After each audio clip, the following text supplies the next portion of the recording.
turabasuhuje mwese mukurikira ibiganiro byacu. Uyu ni wa mwanya tuba tubagezaho amakuru avugwa mu Rwanda ndetse no hirya no hino ku isi. Icyifuzo cya Eric Ndagijimana ugikurikiranwaho kwiba telefoni ya The Ben kiracyari kwigwaho. Eric Ndagijimana umaze amezi 4 akurikiranwaho icyaha cyo kwiba telefoni yo mu bwoko bwa iPhone 40 Pro Max ya The Ben yibwe ku itariki ya 30/02/2023 ubwo yari i Bujumbura.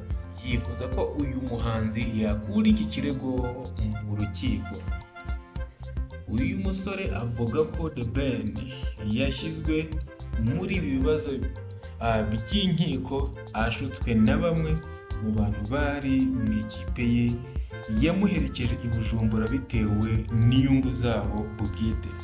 Ndagijimana yarekuwe by'agateganyo ku wa 24 Ugushyingo 2023 nyuma yo kujurira icyemezo cy'urukiko rw'ibanze rwa Nyarugenge rwari rwamukatiye gufungwa iminsi 30 y'agateganyo ku wa 23 Ukwakira 2023.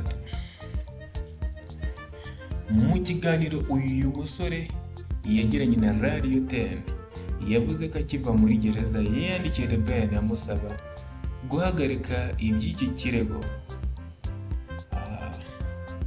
Gusa The Ben ntabwo yamusubije. Ku makuru dukesha Igihe nuko yavuze ati narabimusabye ariko sinzi impamvu atagikuramo, uretse ko anavuga ko atari we wandize kandi mu nyandiko y'urukiko bigaragara ko ari we wareze. Namwandikiye rimwe nkirekurwa ariko ntabwo yansubije, gusa ubutumwa bwo yarabubonye. Uko muzi niba umutima we utarahinduka, nzi ko hari umuntu wumvikana azabikora. Reka tubihe umwanya. Ndagijimana yavuze ko ubwo yafatwaga ari kuri sitasiyo ya RIB, The Ben nawe ubwo yahamusanze akamubwira ko atahamya ko ari we wamwibye telefone, ahubwo abantu bari mu ikipe ye ari bo babimubwiye, bavuga ko bafite n'amashusho ari kwiba iyi telefone. Yavuze ko naramuka atsinze uru rubanza nta ndishyi azaregera, gusa mbere yiyumvaga azabikora ariko yaje gusanga ari ibyo kumutesha umwanya. Eric X Dilla biteganyijwe ko azasubira mu rukiko kwiregura kuri iki cyaha muri Gicurasi 2024.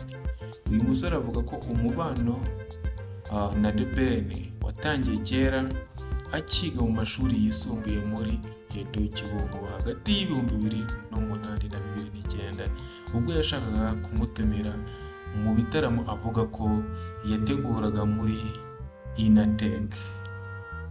Ndagijimana yahishuye ko yarinze atabwa muri yombi hari gahunda afitanye na The Ben bari bumvikanye ko nibagaruka i Kigali bazahura bakaganira bisanzwe, dore ko ngo yari umwe mu bamufashije kwamamaza igitaramo.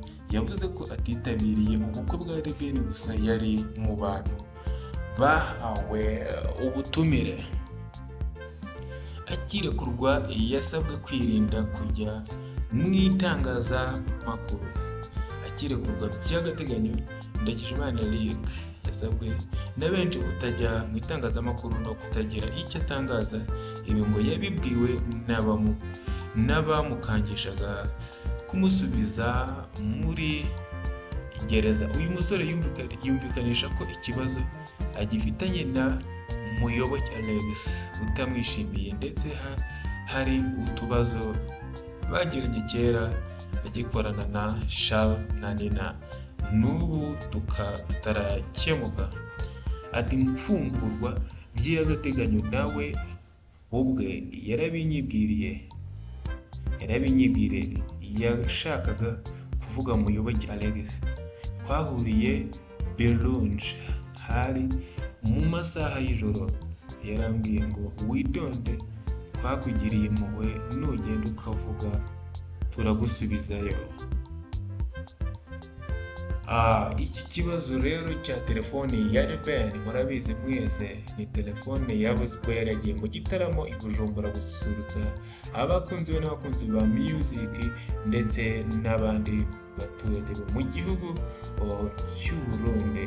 Urumva rero iki kibazo nicyo kitarava mu rujijo ngo iyo telefone yo yarabonetse, The Ben yarayisubiranye, ariko icyo kiracyari mu nkiko. Reka dutegereze rero turebe uko kizarangira.